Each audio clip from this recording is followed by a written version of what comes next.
সড়ক ও সেতুমন্ত্রীর এক মন্তব্যের জেরে কিন্তু আমরা দেখছি রাজনৈতিক অঙ্গনে বেশ বিতর্কের জন্ম দিয়েছে এবং জামায়াতের আমির কিন্তু প্রশ্ন তুলেছেন যে সমঝোতার নামে চাঁদাকে বৈধতা দেয়া হচ্ছে কিনা এবং ট্রান্সপারেন্সি ইন্টারন্যাশনাল বাংলাদেশ টিআইবিও কিন্তু বলছে যে এটি কি আসলে যদি চাঁদাকে গ্রহণযোগ্যতা অন্য ভাষায় দেয়া হয় তাহলে ভবিষ্যতে অন্য খাতেও একই যুক্তি ব্যবহৃত হতে পারে। কিভাবে দেখছেন পুরো বিষয়টি?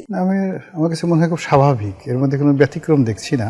বেচারা সরল সোজা মানুষ, নতুন মন্ত্রী হয়েছেন এবং একসঙ্গে বাংলাদেশের বৃহত্তম 3টি মন্ত্রণালয়। তা আমার জানা মতে উনি প্রধানমন্ত্রী জনাব তারেক রহমান সাহেবের কাছে বলেন না যে স্যার আমাকে মন্ত্রিত্ব দেন। তারেক রহমান সাহেব দয়া করেছেন, ভালোবেসেছেন, তাকে দিয়েছেন। এখন এই 3টি মন্ত্রণালয়ের ওজন আপনাকে বুঝতে হবে। আমি যেহেতু যোগাযোগ মন্ত্রণালয়ের, বৃহত্তর যোগাযোগ মন্ত্রণালয়ের সংসদীয় কমিটির সঙ্গে ছিলাম, এই বিষয়গুলো নিয়ে আমি যুদ্ধ করেছি রীতিমতো এবং আমার জীবন নিয়ে টানাটানি ওই সময়টাতে। তো এই ঢাকা শহরে বিভিন্ন পরিবহন থেকে যে চাঁদা তোলা হতো, এগুলোর বিরুদ্ধে কথা বলতে গিয়ে আমাকে অনেক বিপদ বিপত্তির মুখে পড়তে হয়েছিল। তো যেটা বলছিলাম যে এই সেক্টরে, 3টা সেক্টরে অ্যাটলিস্ট 30 থেকে 35 হাজার কোটি টাকার চাঁদাবাজি বছরে হয়।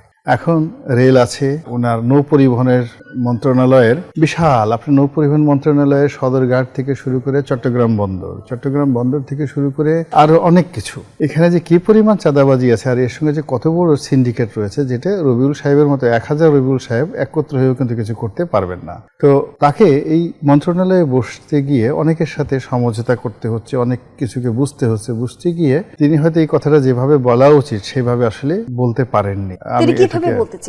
ওনার কাছে ওনার জায়গায় উনি কিভাবে বলতে চেয়েছিলেন আমি এটা বলতে পারবো না। আমার কাছে মনে হলো যে ওনার যদি অভিজ্ঞতা লব্ধ থাকতেন উনি প্রশ্নটা এড়িয়ে যেতে পারতেন অথবা প্রশ্নটাকে ভিন্নভাবে উত্তর দিতে পারতেন। কিন্তু মূল ব্যাপারটা হলো কি জানেন, মানে তিনি একে তো নতুন সংসদ সদস্য হয়েছেন, তার ওই আসনে তাকে খুব ফাইট করে নমিনেশনটা পেতে হয়েছে। ওখানে ব্যারিস্টার নাসিরউদ্দিন ওসিম সাহেবের মতো তারেক রহমান সাহেবের খুব ঘনিষ্ঠ, পারিবারিকভাবে খুব ঘনিষ্ঠ একজন লোক ছিলেন, তাকে বাদ দিয়ে তিনি মনোনয়ন পেলেন। মনোনয়ন পাওয়ার পরে পুরো সময়টা তিনি টেনশনে ছিলেন যে এখানে ম্যাটিকুলাস ডিজাইনে জামাতের প্রার্থী হয়ে যায় কিনা, এগুলো নানা রকম প্রচারণা ছিল। ফলে প্রতিদিনই তাকে একটা হাইপার টেনশনে কাটাতে হয়েছে। আবার সেই হাইপার টেনশনের পর 3টি মন্ত্রণালয় একসঙ্গে পাওয়ার পরে তিনি এখন বুঝে উঠতে পারছেন না হোয়াট শুড ডু, মানে কি বলা উচিত। আর এই সময়ের মধ্যে আরো ঝামেলা হয়ে গেছে।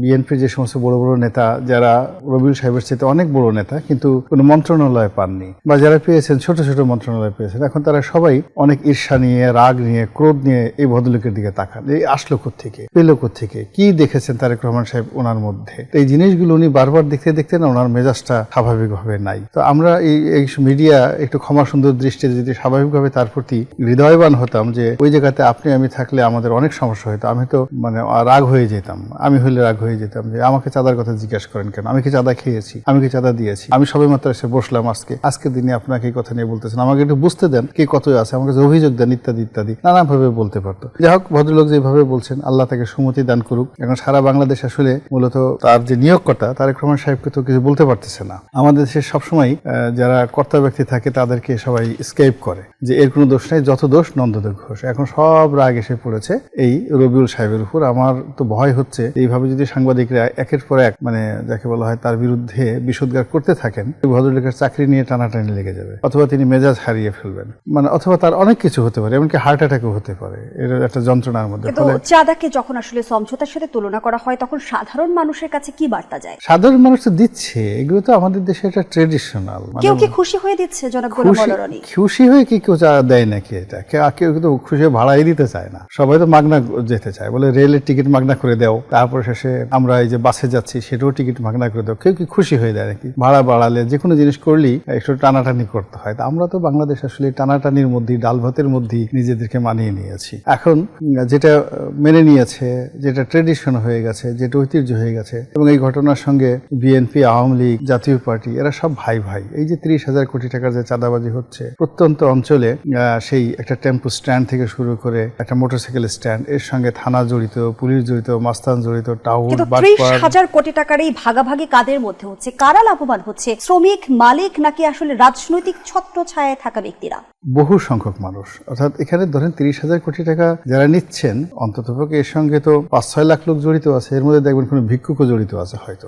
এগুলো খুব সুন্দরভাবে ডিস্ট্রিবিউশন, ভিক্ষুক আছে, টাউট আছে, বদমাশ আছে, গাঁজাখোর আছে, মদখোর আছে, অনেক লোক আছে এর সাথে জড়িত একেবারে। আবার এই চাঁদা যে বিভিন্ন এই চাঁদা নিয়ে আবার করে কি এরা ওই পাপ কাটানোর জন্য, যাদের টাকা পয়সা আছে তারা আবার মক্কা শরীফে যায় উমরা করার জন্য, হজ করার জন্য। এটা নানা রকম আছে, কীর্তি কাহিনী আছে। টাকা তো একটা দুটো টাকা না, অলমোস্ট 30,000 কোটি টাকা বছরে। এটা নিয়ে এটা সহজে এত বড় একটা শিল্প, আপনি যদি মনে করেন একটা ইন্ডাস্ট্রি করেন, মনে করেন যে বড় একটা ইন্ডাস্ট্রিয়াল 1 লক্ষ লোক চাকরি করে, তো প্রাণ গ্রুপ 1 লক্ষ লোক চাকরি করে সেখানে। তো সেখানে তারা কি বছরে 30,000 কোটি টাকা তো দূরের কথা, 300 কোটি টাকা তো নেট প্রফিট করতে পারে না। তো এরকম যার জন্য আপনি কি রাতারাতি একটা প্রাণ গ্রুপ বন্ধ করে দিতে পারবেন? পারবেন না। তো এরকম একটা স্বর্ণের ডিম পাড়া, স্বর্ণ ডিম্ব পাড়া হাঁস, এই হাঁসটাকে সহজে মারা যাবে না। যারা ওখানে যাচ্ছেন তাদের এটার জন্য খুব মায়া লাগছে, যারা শুনছেন তাদের অনেক মহব্বত তৈরি হচ্ছে, এর মধ্যে অনেক রসায়ন আছে। ফলে রাতারাতি একজন ব্যক্তিকে পয়েন্ট আউট করলে কাজ হবে না, এটা একটা সামগ্রিক সিস্টেম।